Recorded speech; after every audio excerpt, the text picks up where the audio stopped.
কবরের মাটি নাফরমান আমার সমস্ত নিয়ম ভোগ করে আমার হুকুম মানে নাই, দুই পাশ থেকে এমন ভাবে চাপ মারো, এক পাজরে হাত নিয়ে অন্য পাজরে মিশিয়ে দাও, আমার কাছে কোনো খাতির হবে না।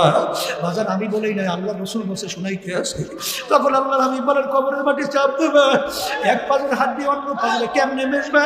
আল্লাহ রসুল হাত উঠাই আঙ্গুল ফাঁক কইরা এরকম ভাবে এক আঙ্গুল আর এক আঙ্গুলের ভিতরে ঢুকাইয়া এইভাবে আল্লাহ রসুল দেখায়, এক পাজরে হাত দিয়ে অন্য পাজরের ভিতরে ঢুকে দেবে। বাপরে, আমাকে আমাদের সবাইকে মাফ করে আল্লাহ। এ দুনিয়াদার পাগল, কিয়ামতের ময়দানে নাফরমান উঠবে। আহারে 9,30,00,000 মাইল দূরে সূর্য, আহারে ওদিকে তাপ উপরের দিকে, তাপ কম নিচের দিকে। আজকে গরমের দিনে দেখো মানুষ পাগল হয়ে গেছে, ঘর থেকে বের হইতে পারে না। কত